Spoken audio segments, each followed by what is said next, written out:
Boa noite, bem-vindo. Primeiramente, eu gostaria de agradecer você ter aceitado o convite para contar um pouco da sua trajetória, um pouco da sua estratégia utilizada para a sua aprovação. De antemão, te parabenizo, você conseguiu o primeiro lugar no grupo de tabelionato de notas, no 11º concurso. Isso com certeza não é um feito fácil e é uma história que vai inspirar muitos de nossos seguidores. Então, seja bem-vindo a contar um pouco da sua história aqui para nós. E para quem não conhece o Dr. Alexandre Gonçalves Cassama, ele é 27º tabelião de notas da capital de São Paulo, também é professor universitário, ele é ex-defensor público no estado do Paraná, graduado em Direito e mestre em Direito Penal pela USP, especialista em Direito Notarial e Registral, e eu gostaria de destacar aqui que em sua especialização ele escreveu uma monografia chamada Direito Registral e Notarial na perspectiva da teoria dos sistemas de Nicholas Luhmann. O professor Tiago vai ficar emocionado em ouvir o título da sua monografia.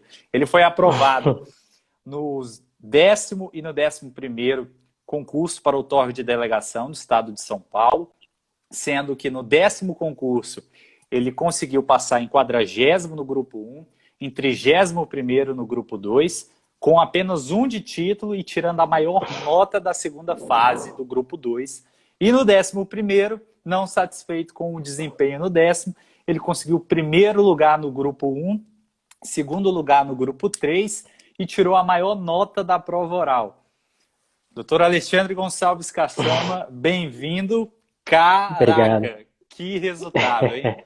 Conta pra gente um pouco da sua trajetória nos concursos públicos, em que momento você desejou se tornar delegatário. Conta essa sua história para nós, por favor. Bom, obrigado, Pedro, Obrigado pelo convite, é um prazer estar aqui contando um pouquinho da minha trajetória, né? Ajudando aí o pessoal que pensar que é fazer o mesmo trajeto. Bom, eu, na verdade, desde a faculdade eu já sabia que eu queria concurso público, né? E a partir do 3º ano, ali, 4º ano mais ou menos da faculdade, eu já comecei a pensar especificamente na defensoria. Então, eu acho que um diferencial sempre para todo concurso é você estudar específico, né? Então, desde o começo, quando eu comecei lá atrás na faculdade ainda a estudar para a defensoria, eu já estudava só para a defensoria, né? Então, não pensava em prestar MP, não pensava em prestar magistratura, e por óbvio, naquela época também nem pensava em prestar o concurso de outorga. E ali, uns 2 ou 3 anos, mais ou menos, 2 anos e algo, de defensoria, já deu para todo mundo que já atuou na área processual, tem essa fase, né, principalmente no processo penal, que você estuda muita coisa no processo e na prática a teoria é outra, né? Então, muita coisa que você estuda nos livros e que é lindo, na prática acaba sendo muito diferente, e isso vai te mitigando um pouco aquela gana inicial, né, de atuação e etc. E ali, então, uns 2 anos e pouco de defensoria, eu comecei a pensar em sair de qualquer área que envolvesse o processo judicial. E aí, no direito, acho que as delegações, né, a outorga, o concurso de outorga se tornou uma via quase que natural. Isso foi, acho que por volta ali de 2016, mais ou menos. Excelente. Cassama, com certeza você criou uma grande base estudando para concursos, estudando para a defensoria pública, mas migrar para a atividade notarial e registral deve ter sido muito difícil. Novas matérias, um novo tipo de concurso. Como que foi essa sua preparação para o concurso de outorga de delegação? E como que você definiria a mudança na sua estratégia, na sua trajetória, para que você tivesse desempenhos tão diferentes no 10º e no 11º? No 10º você teve um ótimo resultado, sem sombra de dúvidas, mas no 11º você carimbou com chave de ouro aí o primeiro lugar. Obrigado, Pedro, de novo. Mas, na verdade, eu acho que é o seguinte, a estratégia, ela não mudou. O que aconteceu foi só a passagem do tempo. Acho que o grande segredo foi quando terminou o 10º, né? E assim, no 10º, a segunda fase me deu uma esperança ali, né? Eu não esperava, na verdade, com toda a sinceridade, atingir aquela nota que eu atingi. E quando saiu o resultado da segunda fase, eu falei, não, peraí, então realmente tem chance de galgar uma posição boa, né? Porque o concurso de outorga tem disso, né? Diferente da defensoria, da magistratura, enfim, não adianta passar, tem que passar bem, né? Então, na segunda fase do 10º eu vi que tinha condições, né? Que apesar do pouco tempo estudando focado na área, eu tinha possibilidade de conseguir alguma posição boa. Então, com aquilo, eu resolvi realmente dar um gás ali para a fase oral e etc., que acabou não gerando o resultado esperado no 10º. Mas, diferente de outros colegas que se sentiram desmotivados naquele momento, para mim, na verdade, foi uma grande motivação. O que eu percebi foi que com relativamente pouco tempo, né, era possível, sim, passar e passar bem, né, apesar dos poucos títulos. Isso também era algo que sempre ficava batendo na minha cabeça, né? Como você tem pouco título, você tem que acertar tudo, você tem que ser melhor e bem melhor nas provas. Mas mesmo assim era possível sonhar um pouco mais alto, né? Então, quando acabou o 10º e o resultado saiu, eu não me desanimei. Na verdade, o que passou pela minha cabeça foi o seguinte: tem vários delegatários que estão trocando de serventia, isso vai abrir um novo concurso. O novo concurso talvez demore um pouco, e isso é ótimo, né? Então eu continuei estudando como se nada tivesse acontecido, e aí foi só uma questão de tempo mesmo, né? Acho que quanto mais tempo, mais chance, né? Excelente, Cassama. E você citou esse seu excelente resultado, esse grande desempenho na segunda fase. Nós sabemos que a segunda fase ela é uma fase prática e que exige muitos conhecimentos efetivamente da atividade. Parece-me que você deve ter adotado estratégias muito interessantes, porque todos os participantes que vieram aqui na Live dos Campeões, eles já eram notários, eles já eram registradores antes de conseguirem resultados excelentes. Você, antes mesmo de adentrar na atividade, já conseguiu um ótimo resultado no 10º concurso. Diga-se de passagem, com 1 de títulos, você ficou em 31º, ou seja, se você tivesse ali 2, 3 de títulos, você teria ficado nas cabeças também no 10º concurso. E no 11º teve esse resultado extraordinário com apenas 3 de títulos. Então, isso realmente é um grande feito. Mas é curioso como você conseguiu uma nota excelente sem estar na atividade. Então, compartilha conosco que estratégias você adotou para, mesmo estando fora da atividade, em um primeiro concurso, ter conseguido um resultado tão excepcional na segunda fase. Pedro, acho que aquilo que eu falei é foco, né? Então, se você está estudando para outorgas, você não está estudando para magistratura, né? Até uma situação curiosa, né? Nesse meio tempo ali que eu me desencantei um pouco ali com o processo judicial, com a atuação na defensoria, acho que foi em 2016, eu cheguei a me inscrever em outros concursos ali de magistratura e etc, mas mais assim, tô voltando a estudar agora, tô querendo me testar e etc. Em um desses concursos, acho que foi magistratura do Rio de Janeiro, alguma coisa assim, eu fiz a primeira fase sem estudar específico para magistratura e só estudando para cartório, e acabei indo para a segunda fase muito bem colocado lá, acho que estava entre os 10 primeiros, assim, na primeira fase. E eu não fui fazer porque a segunda fase lá na magistratura do Rio de Janeiro coincidia com a primeira fase do concurso de outorgas daqui de São Paulo. E eu já sabia desde o início que era esse o concurso que realmente eu estava estudando, que era realmente o concurso que eu queria.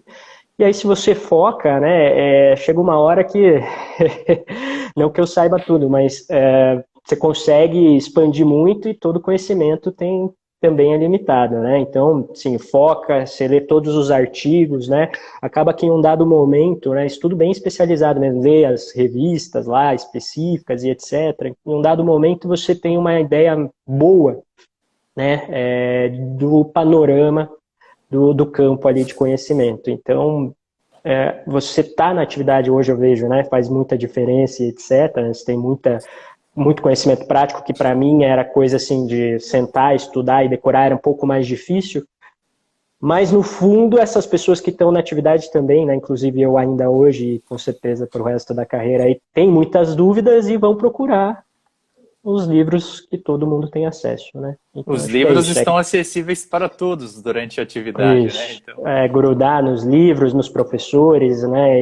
E conseguir extrair o máximo possível, sempre muito focado, né? Então, ler todos os artigos possíveis, devorar mesmo, né? Devorar. Acho que é o que eu falei, como o que não mudou nada, né? Do 10º para o 11º, mudou muito em relação ao tempo. Então, tinha um monte de livro que eu comprei para o 10º que eu não consegui ler e acabei conseguindo ler para o 11º, né? Então, isso naturalmente é uma curva que vai caminhando para um sucesso aí futuro. excelente. E, Cassama, falando de um ponto de vista concreto, qual a quantidade de peças práticas que você treinava no seu auge de estudos para a segunda fase, ali no 10º, quando você conseguiu aquele resultado extraordinário de ter alcançado a maior nota da segunda fase no grupo de notas? Tá me ouvindo, Pedro? Desculpa. Estou te ouvindo. Acho que... Então, eu fazia ali uma peça por semana em um dado período ali. Mas não foram muitas, porque ao longo do tempo, né, os requisitos formais que tem que constar, obrigatórios, eles vão se repetindo, né? Então, como eu falei, eu acho que o mais importante é o conteúdo mesmo. Os requisitos formais, eles são importantes, mas você acaba pegando, né? Essa é, claro, uma diferença para quem já está na atividade, que vê aquilo tudo todo dia e acaba fazendo até meio sem pensar, né? E você tem que estar sempre decorando ali, mas, por exemplo, para o 11º, eu já nem fiz esse estudo específico de peça, né? Eu peguei as peças que eu já tinha feito, lembrei mais ou menos a estrutura e foi. Mas fala bastante no 11º, eu também tive uma boa nota na segunda fase no grupo de notas. Então, assim, não foi nada que eu tivesse, nossa, agora eu vou realmente fazer peça. Acho que é importante, claro, para você pegar essas manhas de prova, né, entre aspas, mas o mais importante mesmo é o conteúdo que você consegue passar. Excelente, muito obrigado por compartilhar essas informações conosco. Eu vi aqui que no 11º você tirou 8,5 na segunda fase, no grupo de notas, uma nota excelente. A gente sabe que a VUNESP é uma banca que ela valoriza muito a qualificação notarial, a parte material, na avaliação das notas dos candidatos. Então, com certeza, esse conhecimento material faz toda a diferença. Mas além de você ter conseguido esse grande desempenho, tanto no 10º quanto no 11º, na segunda fase, no 11º você conseguiu a maior nota da prova oral. Isso realmente é um feito que deve ser destacado. Acredito que você teve uma grande facilidade em penal, em direito penal, processo penal, por já ter uma bagagem. A gente sabe que o concurso de São Paulo, ele é um concurso que aperta bastante nessas matérias, o que não é muito comum nos outros estados, diga-se de passagem, mas você conseguiu esse resultado excelente. Houve uma significativa evolução, então, entre o 10º e o 11º. Você acredita que houve um amadurecimento na matéria dos concursos? Ou uma mudança da estratégia? Ou realmente foi apenas a questão da maturação do conteúdo e chegou o seu momento? Eu acho que até é engraçado você falar do direito penal, né? Porque no 10º realmente me ajudou, né? Teve um membro da banca que me perguntou muito de penal e eu respondi, assim, de um jeito que deixou ele bem feliz.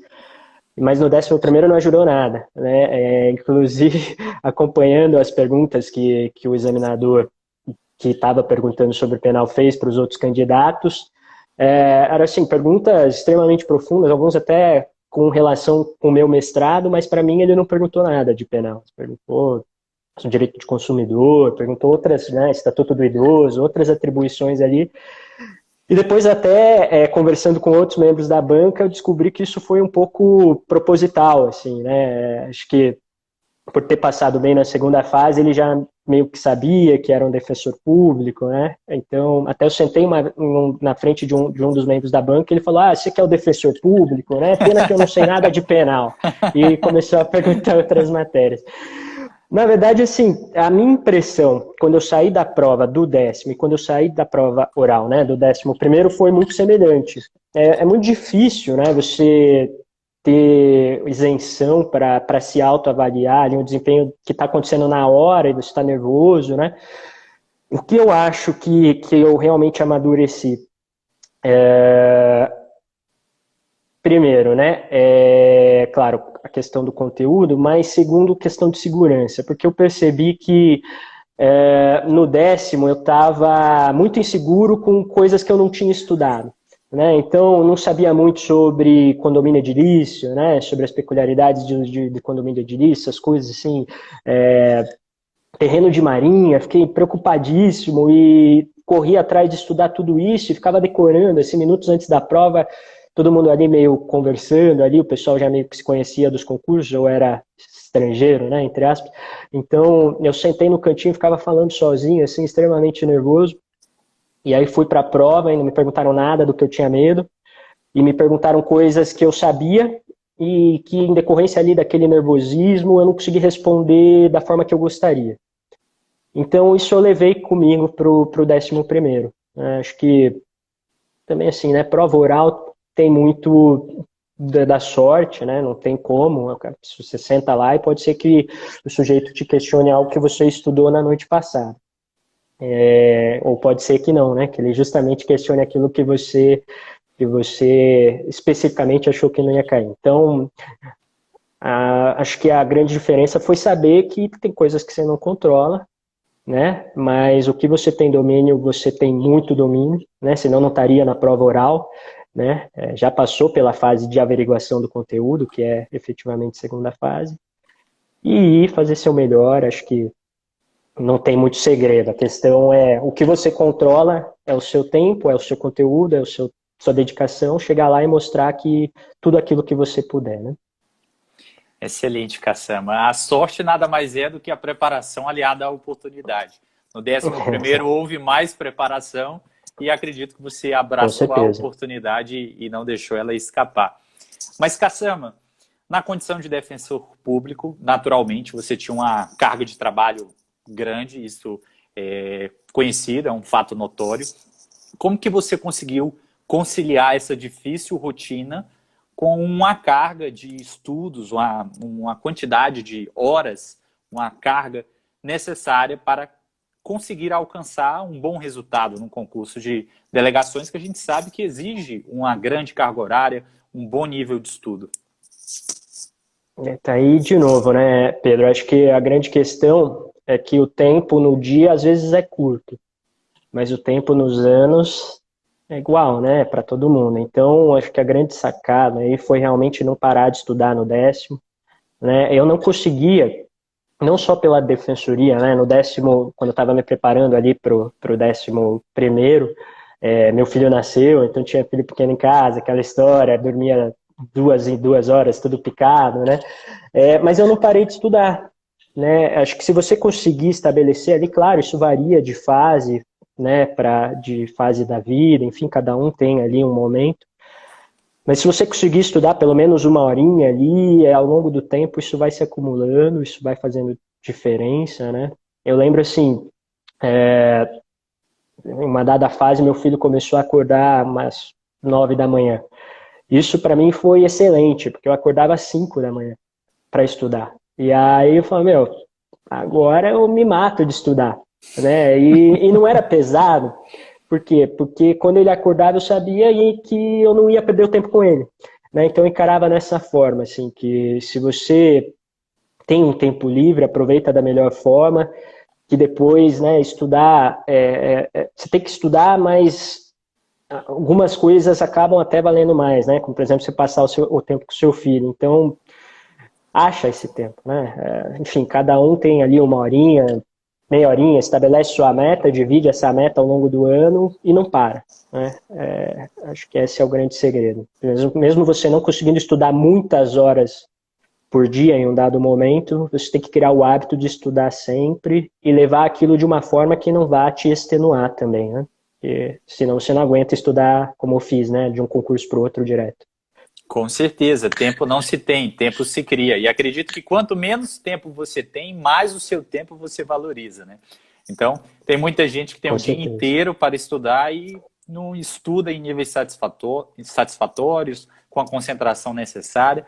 Acredito que pelo fato de você ter um tempo reduzido, você com certeza teve um estudo estratégico, aproveitou cada segundo da quantidade de horas que você tinha para estudar. Mas, Cassama, falando em termos práticos, o auge no 11º concurso ali, qual a carga horária que você conseguiu alcançar em meio a essa confusão? Então, nunca foi muito grande, sabe? Eu acho que, claro, próximo de prova o negócio se intensificava, né? Então, eu também sou uma pessoa um pouco ansiosa, né? Um pouco, eu, né? Aquela ansiedade que faz você ter medo, né? Então, que todos os medos possíveis nascem na véspera de prova. E véspera de prova eu nunca consegui dormir muito bem, assim.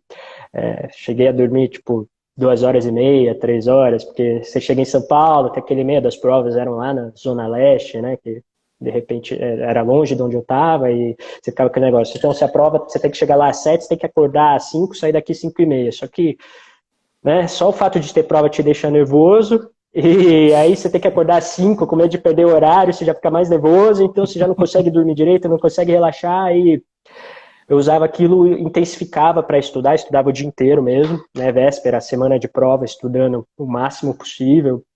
Ali, por exemplo, se a prova era no domingo, era o sábado inteiro, das 6 da manhã até 2 da manhã, praticamente estudando, sabe? Então, assim, nesse período era mais difícil, mas em geral, não tem como, né? Eu acho que para um planejamento ali de longo prazo, você tem que estabelecer uma rotina que não te mate, né? Você tem que chegar no final. Não dá para você querer correr 100 metros, correr como se fosse uma corrida de 100 metros durante 4, 5 anos, né? Então, estabelecer ali... O que eu fazia muito, que me ajudava, era estabelecer pequenas metas, né? Então, eu começava a ler um livro, tinha, sei lá, 2.000 páginas. Aquele livro que, se você deixar quieto, você vai terminar de ler no ano que vem. Só que aí você estabelece, não, esse livro eu quero ler nesse mês. Quais os dias úteis que eu tenho para ler esse livro? Então, quantas páginas eu tenho que ler mais ou menos por dia? E é isso, bateu a meta, vai seguir sua vida, né? Se não está em véspera de prova, eu acho que o melhor mesmo é estabelecer essas pequenas metas e cumprir. E quanto mais tempo demorar, o concurso, isso foi curioso também, né? Porque esse último concurso foi um concurso que demorou, né? E o pessoal mandava mensagem, falava para mim, nossa, agora nunca mais, e todo mundo sofrendo, que o concurso estava demorando e tal. A Eu professora estava super Marfisa, tranquilo. a professora Marfisa tinha dias que quase não dormia. Acho que efetivamente não dormia alguns dias. Eu só fui ficar realmente ansioso depois que saiu o resultado, né? Porque aí queria realmente entrar logo, mas até então para mim era ótimo. Não, que demore, sabe? Quanto mais tempo demorar, mais eu estou me preparando. E quando terminou a prova oral desse último, na verdade eu continuei estudando já pensando no próximo. Porque eu falei, eu tenho certeza que eu fui melhor do que eu fui no outro. Então o próximo vai ser melhor do que eu fui nesse. Caramba, que legal, E aí Cassama. a pessoa falava, mas você não está preocupado com o resultado? Tava, cara, eu quero que saia, mas se demorar para sair o resultado é ótimo, porque eu vou ter mais tempo para estudar para o próximo. Então vamos embora. Eu não estava nem um pouco preocupado. Só quando saiu o resultado mesmo aí que foi, aí a ansiedade pegou forte. Mas Você de não resto... imaginava que tinha ido tão bem, Cassama? Você esperava É um bom, difícil. você Eu esperava um bom esperava, resultado? sim, eu esperava um resultado melhor do que o anterior, né? Até porque eu tinha um pouquinho mais de títulos e tal, mas, como eu falei, é difícil você se autoavaliar na prova oral, né? Então eu não imaginava esse resultado tão bom, nem perto disso, né? Então, falei, deixa sair, e quanto mais tempo demorar para o próximo, eu tô aqui estudando, estou fazendo a minha parte, o que eu controlo eu estou fazendo, o que eu não controlo, não tenho o que fazer, né? Então vamos embora. Excelente. Mas, Cassama, você passou em uma boa classificação no 10º concurso e optou por não assumir. Isso foi uma estratégia? Foi porque, na verdade, como eu falei, eu estava no terceiro ano de faculdade, já queria defensoria pública, né? E apesar de ser uma carreira com a qual ali eu me desencantei com a atividade, né? Não posso dizer que eu me cansei um pouco ali no dia a dia, no batente mesmo, ainda era uma carreira que me tocava, posso dizer que até me toca ainda hoje, né? Então, se eu saísse para pegar uma serventia que talvez me deixasse um pouco na dúvida ali, acho que talvez eu fosse um pouco infeliz, né, apesar de tudo, né? Eu ia ficar pensando, poxa, na defensoria era tão mais tranquilo, na defensoria você já estava sossegado, aqui você veio para ter dor de cabeça. Então eu botei na minha cabeça que eu só ia sair se fosse em uma situação em que qualquer um falasse, meu, esse cara é louco de não pegar. De não ir. Tipo o 27º tabelionato de notas da capital de São Paulo. Tipo isso. Exatamente, excelente, Cassama. Mas conta um pouco sobre a sua metodologia de estudos. Como que você fez para estudar essas matérias que provavelmente você nunca tinha estudado? Onde você buscou bibliografias? Como que foi essa sua preparação para as matérias específicas? Tá, eu acho que é muito importante, isso em todos os concursos, é estudar a banca primeiro, né? Em primeiro lugar, você vai ver quem está na banca, principalmente em São Paulo, né? Que é a um mundo imagem da parte, banca, né? A imagem da banca. E a imagem da banca é muito presente, né? Então, sim, eles elaboram a segunda fase, corrigem, e é quase que você consegue, se você tiver feito um bom traçado dela, consegue antever ali, você vê a questão e fala, nossa, essa questão com certeza foi não sei quem que fez. Né? E se você leu, aí não tem segredo, tem que ler tudo. Né? O sujeito tem mestrado, doutorado, pós-doutorado, lê tudo. Porque ainda mais se você não tiver título, né, como eu não tinha, um pouquinho a mais que você souber vai te dar uma margem melhor, né? Então, lê toda a banca. E aí o que acontece, né? Chega um momento, às vezes a banca também não tem tanta produção bibliográfica, né? Ou tem textos que são mais difíceis de acessar. O segundo momento é estudar o background, né? Então o sujeito fez mestrado com não sei quem. Às vezes ele mesmo, o sujeito da banca, não tem uma produção tão grande. Mas ele estudou com um sujeito que é um papa do direito civil, sei lá, do direito comercial. Então você vai estudar direito civil por quem? Você vai estudar direito comercial, empresarial, né? Por quem? Então é isso, é ir traçando esse mapa, né? Quanto mais tempo você tiver, mais você vai conseguir progredir nele. Né? Eu lia muito a base, né, de todas as matérias, eu tinha por cadernos, né, estudos anteriores para a própria defensoria, mas as matérias específicas tive que buscar em livros. E aí eu lia, grifava. O grande trabalho próximo das provas não era acrescentar novas matérias, era revisar tudo. Né? Por isso que era sempre assim, 2 semanas mais ou menos de muita correria. E aí eu lia só o que eu grifava, né? E aí tinha um handicap muito grande, ali conseguia ler sim, mais de 1000 páginas por dia, né? Se você tiver um dia dedicado, e só vai ler aquilo que realmente importa, entre aspas, né? Aquilo que vai fazer sua mente instalar, né? Por aí. Então não tinha segredo. Aí você lê tratado, lê tudo, e aquilo vai muito fresco, né? No momento da prova.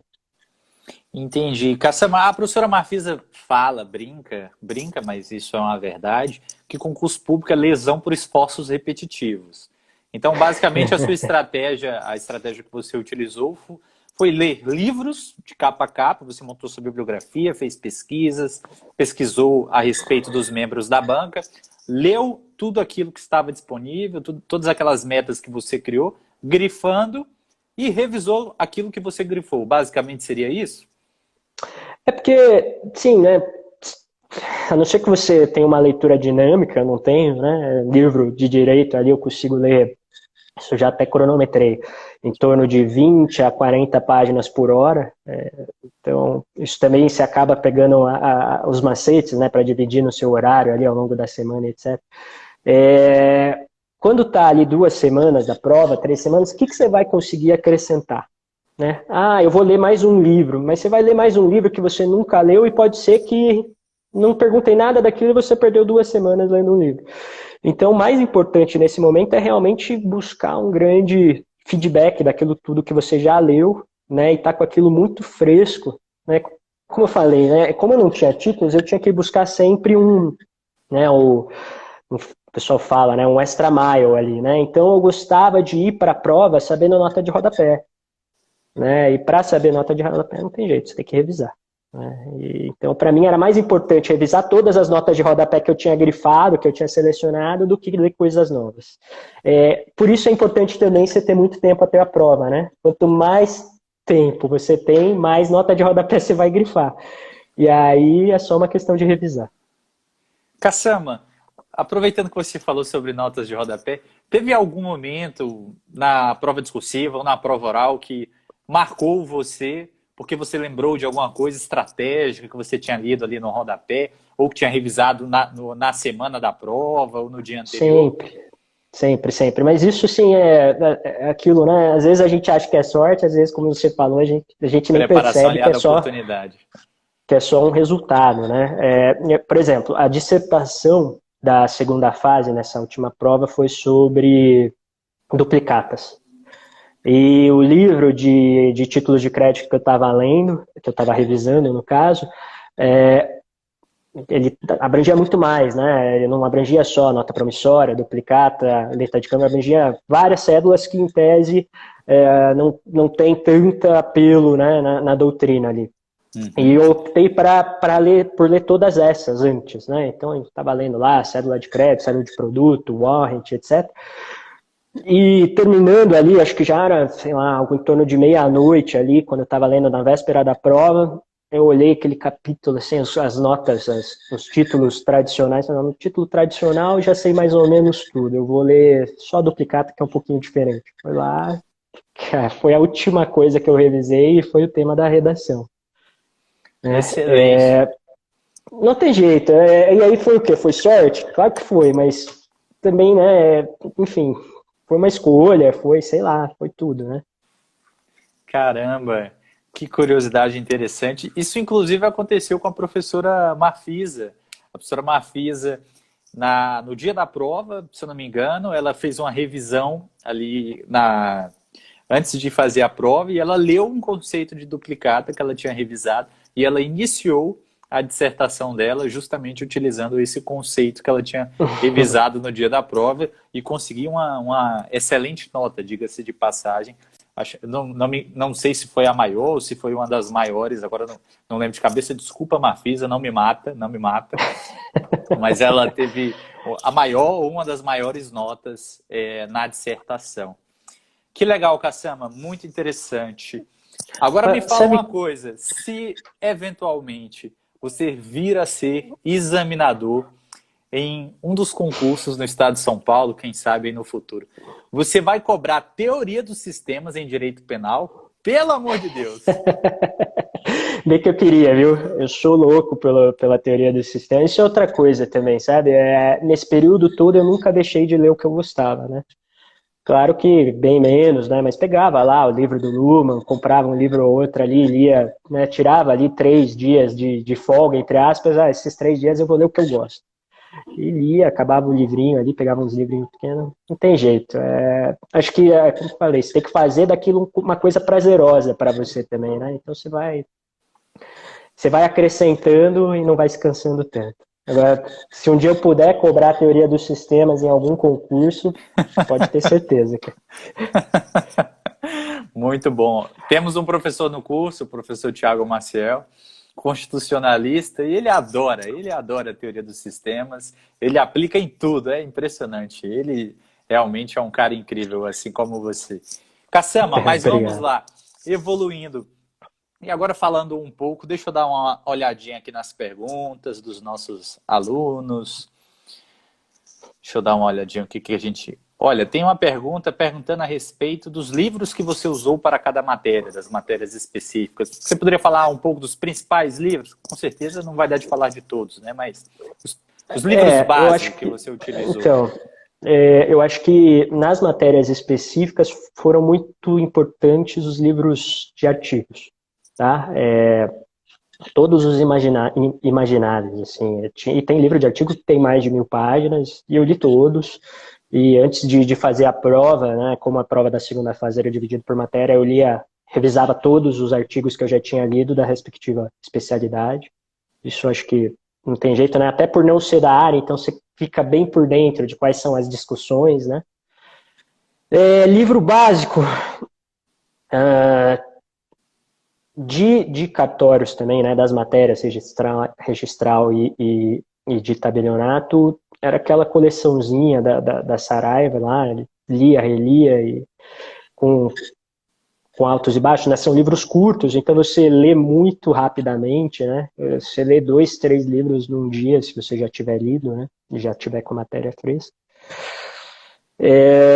E principalmente, eu ia falar isso, nas matérias tradicionais, direito civil, principalmente direito civil, isso me marcou muito. Não esquecer dos clássicos, tá? Eu não li Pontes de Miranda, tá? Não tive tempo.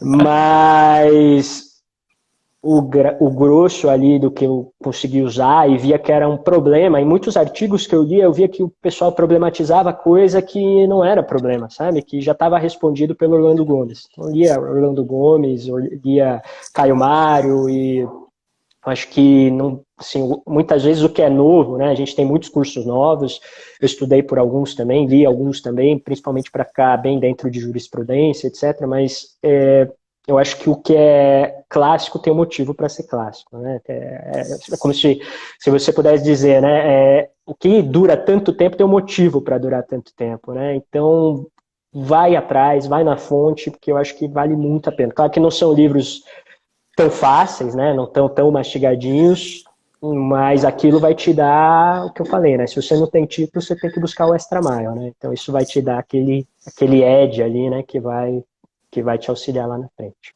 Um diferencial, tem que ter um diferencial. Algum Exatamente. amigo seu compareceu aqui, Cassama, e eu vou fazer essa observação que eu achei curioso o comentário. O Caio Moraes comentou, e de pensar que jogávamos RPG na associação. Esse foi longe, hein? Foi bem longe. Muito bom. Mas, Cassama, mudando um pouquinho, e aí já falando de algumas outras questões também, como defensor público, você tinha um grande contato com o público, com a sociedade em si, e em um tabelionato isso também inevitavelmente vai acontecer bastante. Na sua opinião, quais as mudanças mais significativas quanto a esse ponto? Você assumiu o 27º tabelionato esse ano, que experiências você já teve, o que você conta aí de diferente desse novo mundo de deixar de ser defensor e se tornar tabelião? Então, por incrível que pareça, na verdade são duas coisas incríveis, né? Primeiro que é muito parecido. Tá? Eu atuava na execução penal lá na defensoria, né? Então era dentro das cadeias mesmo. E nunca tive problema, gostava de atender os presos, né? Eu costumava brincar que eu gostava mais de atender os presos do que para audiência no fórum. Então, sim, acho que não muda. A pessoa, você está atendendo ali, você tem que atender da melhor forma possível, né? Fazer um trabalho que, se você estivesse sendo atendido enquanto consumidor, enquanto usuário de serviço público, enfim, você sentisse que, poxa, foi um trabalho excelente, né? Então, esse espírito não muda. E, sim, nesse sentido é incrível porque é muito parecido você, como defensor público, atender um preso que está condenado a não sei quanto tempo lá dentro da unidade de segurança máxima e atender um sujeito que vai reconhecer uma firma por autenticidade para transmitir um veículo, né? A diferença de postura, etc., é quase nenhuma. Mas a segunda coisa que eu acho que é até mais incrível é que, pelo fato do tabelionato ter ali uma gestão privada, né, e ter um leque maior de possibilidades, você acaba podendo dar um tratamento para cada caso muito mais amplo do que era possível no serviço público. Né? Então, às vezes, no serviço público você estava atendendo o sujeito e ele tinha um problema de direito de família, por exemplo. e aí já não era com você. Daí você tinha que passar para o colega, e o colega, sei lá como é que ele trabalhava, aí você tinha que marcar outro atendimento, né? Então isso eu acho muito interessante no extrajudicial, ali no tabelionato de notas, né? Você Ele entrou consegue... na sua porta, você vai resolver o problema dele de algum jeito, né? Sim, e acaba que você se preocupa mesmo que não seja, entre aspas, né, sua atribuição, né? Porque você quer que ele saia com uma boa imagem dali. E quando ele realmente tiver algo que seja da sua atribuição, talvez ele se lembre, né? Enfim, então acho que no tabelionato você tem uma liberdade maior que é bem interessante, né? Apesar de das pessoas terem uma imagem um pouco errada, né? Que o negócio é engessado e etc. A verdade é que no serviço público eu me sentia muito mais engessado. O Marco Aurélio comentou aqui, concordo com você, Cassama. Cartório é a maior consultoria gratuita do país. E olha que eu me esforçava na defensoria, viu? Dava consultoria de tudo, até Justiça Federal, Justiça do Trabalho, ajudava o máximo que podia, mas acabava que tinha coisas que eram simples que você sabia fazer e não podia, né? Porque o público tem isso, né? Tem muita regulamentação, etc. Normal, né, da área. Então, no tabelionato, isso me fascina um pouco mais, né? É resolver o problema. O cara chegou lá com um problema, vamos resolver. Excelente, Cassama. E no seu ponto de vista, quais os maiores desafios de assumir um tabelionato em uma capital? Você acredita que a sua carreira como defensor de alguma forma te ajudou nisso? Com certeza, assumir um tabelionato de grande porte já é difícil como o primeiro cartório. E um tabelionato na capital, com certeza, traz grandes desafios, grandes dificuldades. O que você comenta a respeito disso? A maior dificuldade é a gestão, né? Tanto que você vê que tem tabelionatos enormes, que tem um faturamento enorme, que no final do mês às vezes não conseguem pagar a conta, né? Como que isso aconteceu, né? Então tem gente que é vivido, né? Tem muita experiência e se confunde ali, né? Regime de caixa, regime de competência, né? Os centavinhos que você vai contando ali e saber que tem coisa que tá na sua conta, mas não tá, quer dizer, tá no seu livro caixa, mas não tá na sua conta, que você vai ter que ter um capital de giro, que você vai, isso, assim, é um mundo totalmente novo, né? Pra gente que, poxa, tava falando agora, né? Eu gosto de ler Orlando Gomes, eu gosto de ler Niklas Luhmann, não gosto de fazer planilha no Excel, né? Então acho que essa é a grande dificuldade e tem sido aí um aprendizado, né? Graças a Deus eu trouxe gente muito boa comigo para me auxiliar nisso. Talvez acho que essa seja a grande dica, né? Reconhecer que você pode ser muito bom naquilo que você se propõe, mas não dá para ser muito bom em tudo, né? Reconhecer que tem coisas que você tem que delegar mesmo, senão não tem jeito, né? Até como eu tenho ressaltado aqui, você tem que fazer da sua rotina uma rotina que você goste de viver. Então, se for para se matar o dia inteiro e etc, para sempre, você não vai chegar no final. Excelente aprendizado de vida. Teve um comentário aqui, você comentou um pouco sobre a ansiedade e tivemos um seguidor aqui, Menezes, não sei se é homem ou se é mulher, mas enfim, que está perguntando como lidar com a ansiedade. Acho que isso é uma questão interessante. Que dicas que você daria para os nossos seguidores em relação à ansiedade? Que, diga-se de passagem, muitos alunos às vezes têm ótimos conhecimentos, grandes desempenhos, mas caem na inteligência emocional, caem na ansiedade e acabam, às vezes, não conseguindo os resultados que esperam. Quais dicas você daria, Cassama, para o enfrentamento da ansiedade? Olha, principalmente para a fase oral, né? Na fase oral, levar muito em consideração que não é mais questão de conteúdo, tá? Também não é só postura, né? Você tem que chegar lá e realmente mostrar que você é aquilo que eles já sabem que você é pela segunda fase, né? Então, como eu falei, a minha diferença para o 11º foi que eu fui tranquilo no 11º, né? Eu sabia que tinha coisas que eu não sabia e é inevitável, né? Tanto que acabou, como eu já falei também, acabou a fase oral do 10º e eu comecei a estudar, do 11º, desculpa, e eu já estava estudando para o 12º. Porque a meta é assim, colocar tudo a longo prazo, é saber que no próximo concurso você vai ser melhor do que no que você foi no passado, né? Então, com isso em mente, ir para a prova consciente que não dá para cobrir o edital inteiro, né? Nem que que eu fosse o Niklas Luhmann, não ia conseguir cobrir o edital inteiro.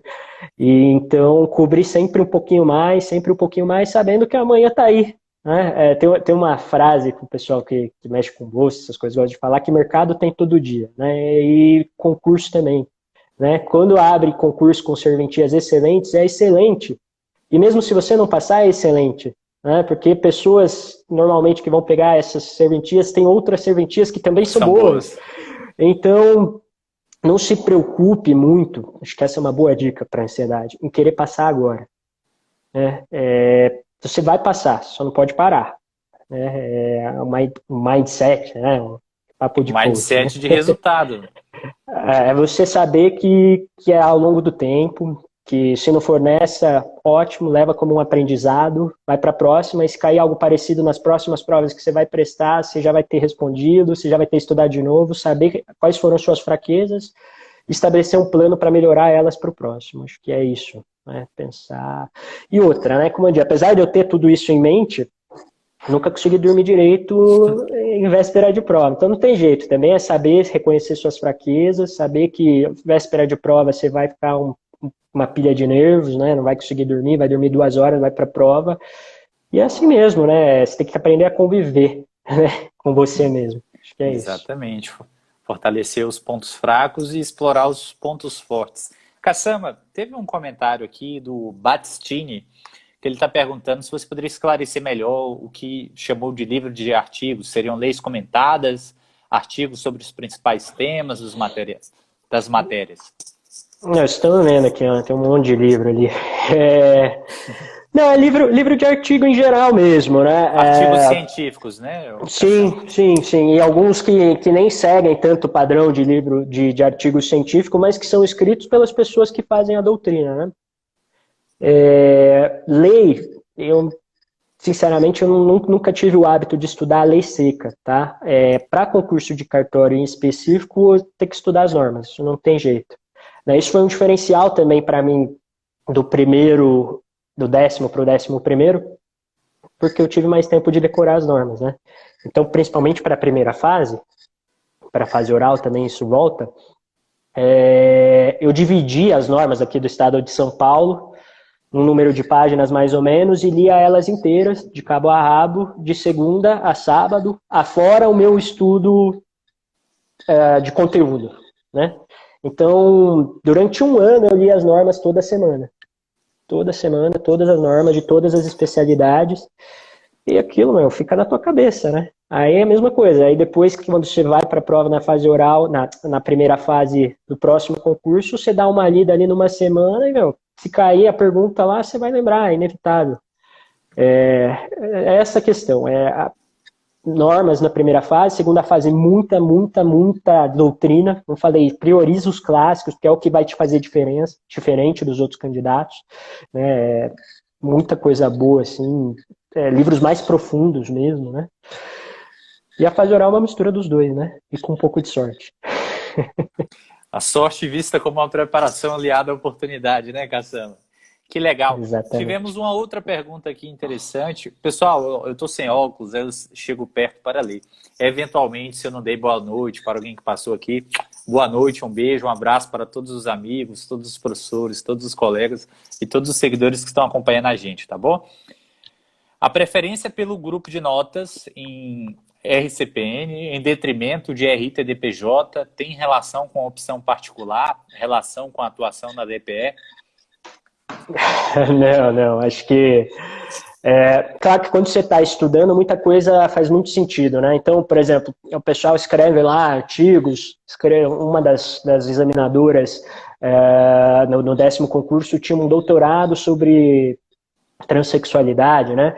E aí eu fui lá ler o doutorado e, assim, não era nada muito diferente daquilo que a gente já estava acostumado na defensoria, né? De declarações de direitos e etc., que a gente já tinha estudado a fundo e talvez mais a fundo até do que era necessário em alguns pontos para o concurso de cartório. Então, no momento que você está estudando, você se identifica normal, né? Mas acho que na hora da atuação ali, como eu disse, né, todo mundo que atende o público acho que vai ter uma identificação, não importa qual seja a especialidade. Cassama, e você gosta muito de Luhmann?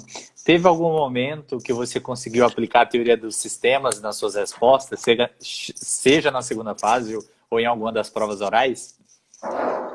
Ah, eu gostaria muito, viu?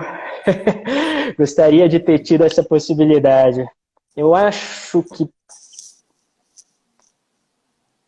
teve uma pergunta de civil.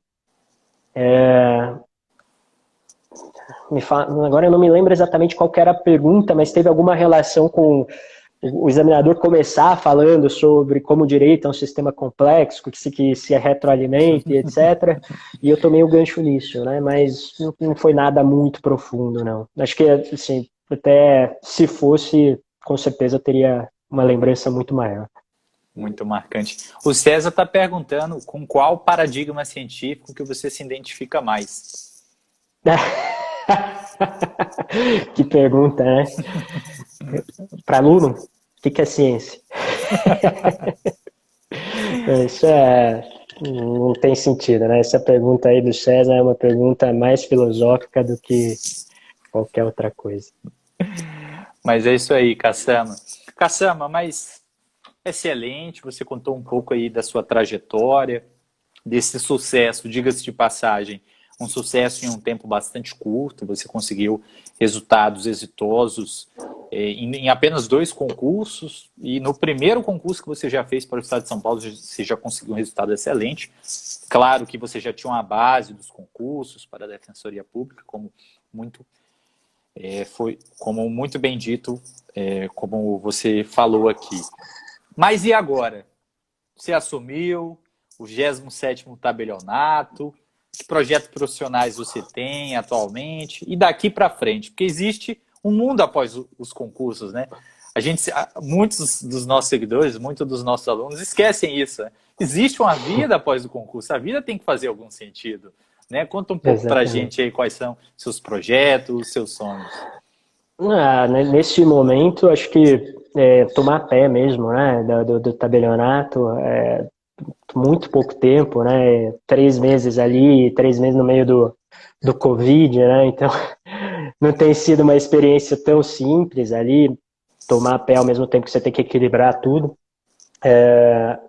Projeto a curto prazo.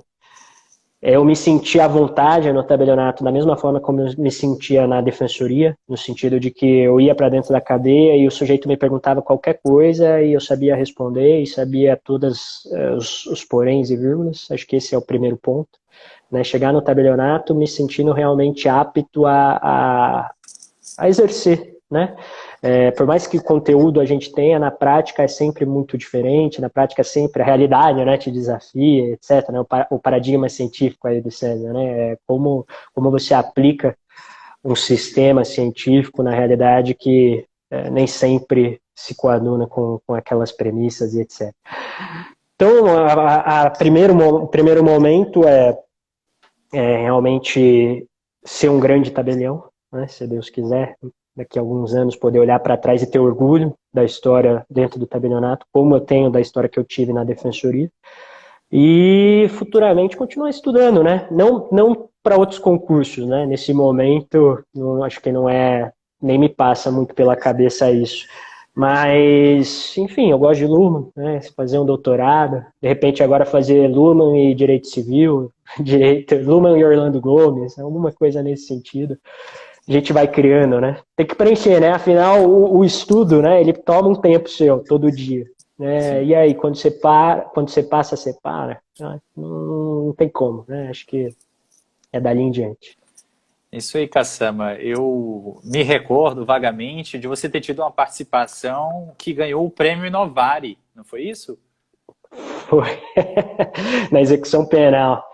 Foi uma parceria conjunta, né? Na verdade, quem escreveu foi o juiz da VEP e junto comigo com a promotora lá de Curitiba da VEP e acabou ganhando na categoria da execução penal. Um projeto que hoje, na verdade, é quase que padrão, assim, né? Nas VEPs de muitos estados. VEPs, né? Aqui em São Paulo é VEC, né? Vara de execução de pena. Que é a de progressão automática da pena, né? Entre aspas, né? Automatizada. Porque cálculo matemático o sistema está aí para fazer, né? Exatamente. Então, o sistema avisa e a presunção é de que o sujeito pode progredir e que inverte um pouco, né? Ele não tem que demonstrar o mérito para progredir, né? Tem que se demonstrar algum demérito para que realmente não progrida preenchido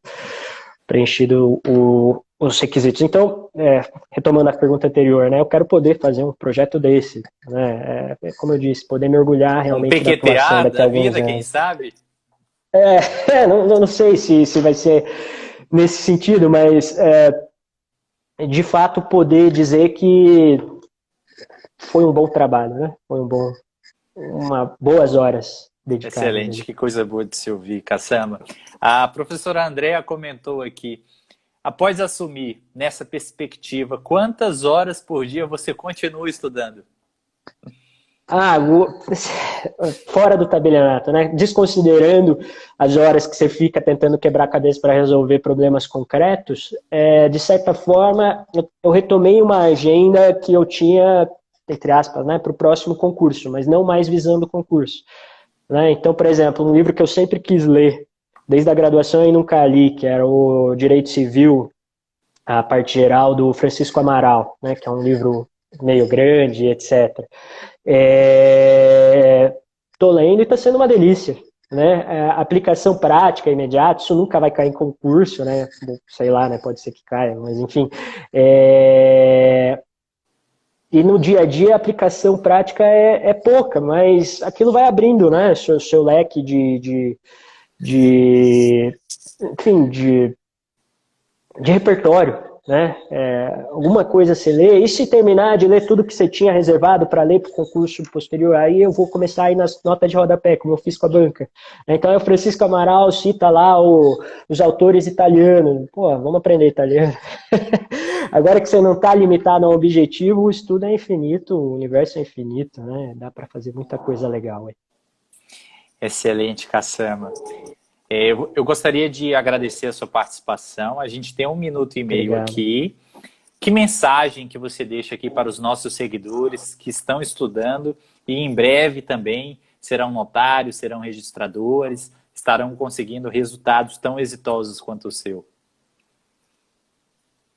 Eu acho que duas mensagens, né? Uma, né, que normalmente vem no final e eu vou falar no começo, que a atividade é muito gratificante, né? Como defensor público, como estudante de Lumen, como gente que no início nunca nem tinha se aproximado da atividade dentro dela. É uma coisa, assim, realmente um negócio que te move, né? Tem muita coisa, muito desafio, muitos problemas, né? O negócio, pelo menos nesse curto período que eu tenho, está muito longe de se tornar repetitivo, né? Então, é gratificante. Chegar nela vale a pena. Mas, sobretudo, não tenha pressa, né? Sim, esquece, você tem que viver, né? Você tem que estudar muito, claro, mas você tem que fazer sua rotina ser prazerosa, né? Não dá. Se eu tivesse estudando, pelo menos para mim, né? Talvez tenha gente que tem um pouco mais de resistência aí, mas se eu tivesse estudando 6 horas, 7, 8 horas por dia, não teria estudado por tantos anos, né? Então, Cassama, você não precisa se preocupar não, viu? Que tiveram lives que a segunda live não teve tempo suficiente. Então, fica à vontade aí para dar um recadinho final aí, que tem uma galera que está te ouvindo aqui e está super curioso para o que você tem a dizer. Acho que é isso. Você saber que colocar pequenas metas, né, como eu disse, e bater essas metas também vira parte da sua vida, mas saber aproveitar, né? Saber que não existe, eu vou passar amanhã de uma hora para outra porque eu li uma coisinha ali, eu sou o melhor do mundo. Não tem como, né? Conseguir levar a sua vida sem desistir no caminho, né? Sem parar no caminho, não fazer o overtraining ali. E ao mesmo tempo isso vira parte, né, de você. Então, às vezes você conseguia cumprir uma meta lá de ler um livro em 1 semana, um livro grande, e aquilo te dava uma satisfação pessoal muito grande, né? Enfim, uma trajetória acho que mais do que conhecer o concurso é uma trajetória de se conhecer, né? É você saber até onde você aguenta, se conhecer e resiliência, né? Ir aumentando, não desistir, não parar. Como eu falei, no final do 11º concurso, todo mundo bravo, o resultado não saía, não aguento mais estudar para concurso, e eu já estava lá numa boa, adorando que ia demorar para sair o resultado, porque ia ter mais tempo para estudar para o próximo, e com certeza no próximo ia ser melhor do que eu tinha sido. Excelente. Acredito que, se de algum modo a gente pudesse resumir, e não é interessante resumir, mas enfim, acredito que a mensagem que você deixa basicamente é constância. Constância, com certeza. Constância, constância, constância. Uma hora seu momento vai chegar. Mas, professor Cassama, a gente tinha dado a mensagem final, mas eu vi aqui que o Tico e o Teco, dos nossos seguidores, estão fundindo, porque você comentou que não lia lei seca. Mas provavelmente isso é em razão de uma base que você já tinha formado ali, estudando para a Defensoria Pública. E aí eu vou te pedir como comentário final para você comentar um pouco sobre duas questões que talvez a gente não tenha abordado. Lei seca e jurisprudência. Como que foi essa sua preparação em relação a esses aspectos? Tá, então, assim, lei seca eu não lia também por uma questão que eu lia muita doutrina, né? Então acaba que, assim, né, eu não estudava a lei seca, mas eu utilizava ela num complemento final da doutrina. Então eu lia lá, por exemplo, Obrigações, do Orlando Gomes, né? E aí eu ia lá e li o capítulo de obrigações do direito civil depois. Eu não ficava, isso, artigo tal, parágrafo tal. Não. Disso até hoje, se me perguntar, não sei nada. Não sei artigo, não sei parágrafo. Agora, se me botar o caso, eu sei qual é o instituto, né? E acho que isso é muito mais importante. O que você precisa ter num concurso de cartório de lei seca muito forte são as normas, né? Isso não tem jeito mesmo. E aí, o jeito bom também de estudar normas tem que decorar sim, mas eu acho que o jeito bom é por decisões, né? Aí a jurisprudência administrativa é essencial, né? Então lia basicamente tudo, né? Primeira, segunda vara de registros públicos da capital, parecer da corregedoria que eventualmente era divulgado e decisão do Conselho Superior, tudo. Mas acaba que quando você lê muito artigo também da área, né, livro dessas pessoas que sempre escrevem, né, esses desembargadores, registradores, tabeliães, etc., você fica meio por dentro de como o negócio caminha, né? Então, acho que a lei em si é mais uma formatação, né? É mais assim, vou fechar, né, só comatando aquilo, tudo que já está meio que na minha cabeça ali. Mas, assim, isso varia muito, né? Tem gente que só consegue aprender a doutrina pela lei, enfim. Excelente, Cassiano. Me parece que a sua história é parecida com a do professor Tiago. Que o que acontece? Tanto você quanto ele são pessoas que não são concurseiras, são juristas. Efetivamente, aprenderam direito e aí, como tinham uma carga de conhecimento satisfatória do direito, acabaram tendo resultados extraordinários em concursos também. Que legal, que interessante. E duas últimas perguntas, eu falei que era a última pergunta, me desculpe, mas é que eu acabei lendo os comentários aqui. Primeiro, à disposição. Você é autodidata em tudo? Teve um cursinho, teve uma mentoria, teve um coach? Eu fiz cursinhos. E em relação às questões também, que eu acho que a gente acabou não comentando, se você puder aí pontuar para a gente finalizar com chave de ouro, igual o seu primeiro lugar. Legal. Fiz cursinho, tá? Recomendo.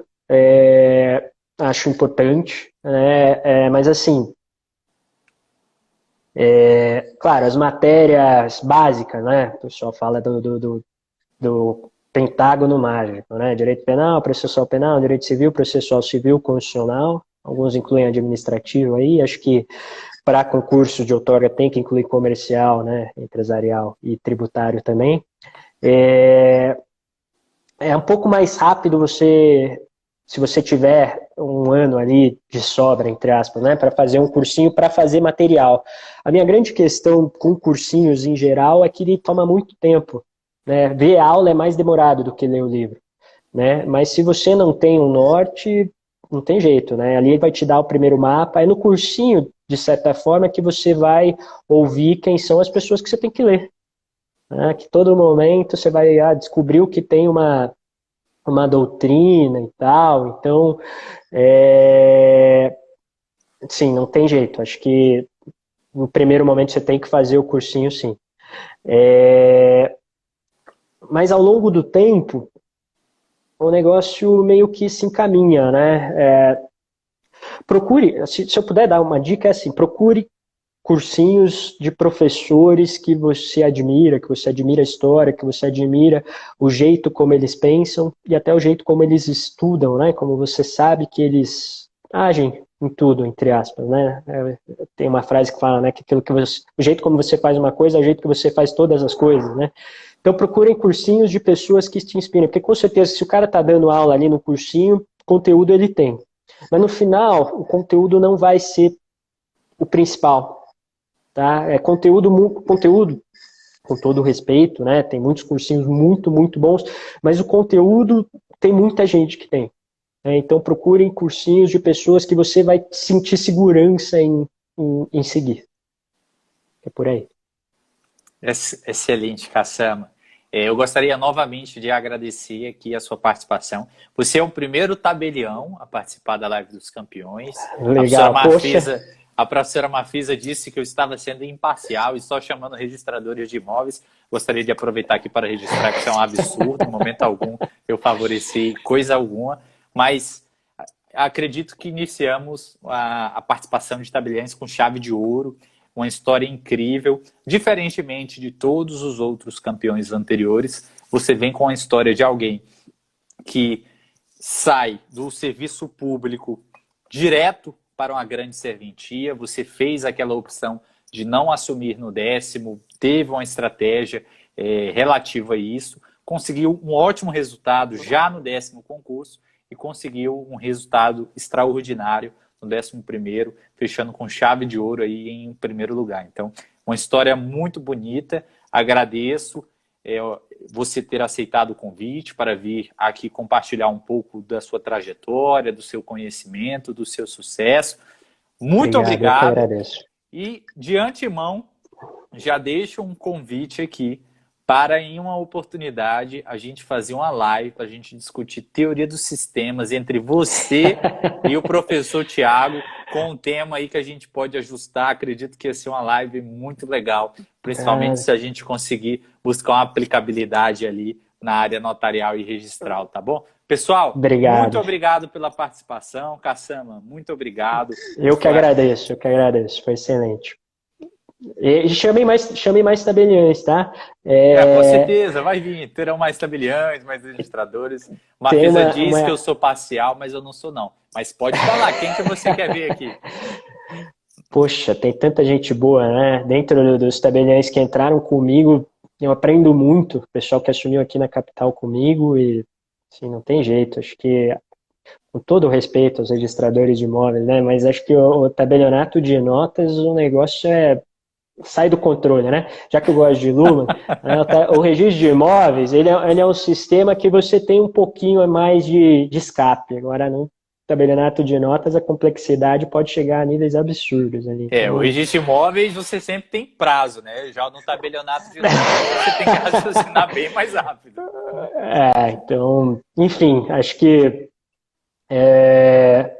no final, acho que a questão a atividade é muito enriquecedora, a atividade é muito prazerosa por isso também, né? Então, e o que eu ia falar é que os tabeliães antigos, né? E nesses 3 meses aí eu vi muita história de tabeliães mais antigos que passaram pelo 27 antes de mim, etc. É muito interessante como eles eram, né? Os produtores de conteúdo, inclusive sobre o registro de imóveis. Né? Então, se você pegar ali década de 70, por exemplo, como eu falei, né, os clássicos têm muito valor.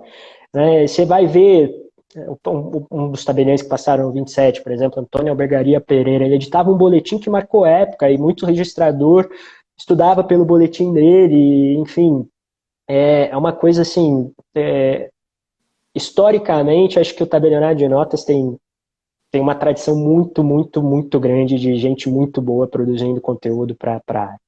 Então, aproveitem aí. E eu vejo como os colegas que passaram comigo são muito, muito, muito preparados, né? As dúvidas, a gente que aparece no dia a dia ali, eles, enfim, sempre tem um coelho na cartola, né? Os escreventes mais antigos também, então acho que é infindável, né? Tem muita, muita coisa para ser dito aqui. É isso aí. Então, a gente encerra essa live dos campeões aqui, deixando uma homenagem aos tabeliães desse Brasil e que são responsáveis por formalizar a vontade das partes, promover segurança jurídica e exercem essa atividade maravilhosa. Cassama, muito obrigado pela sua participação. Foi extremamente produtiva aqui essa live. Tudo que você ensinou, essa sua trajetória. Você tem uma história muito legal, uma história diferente, diga-se de passagem, uma história que não é tão comum, mas obrigado. Que é uma história e tanto. Parabéns, muito obrigado. Gente, eu que agradeço. Um beijo para todos vocês. Até a próxima. Tchau, tchau, galera. Valeu, valeu. Até mais. Tchau, tchau, Cassama.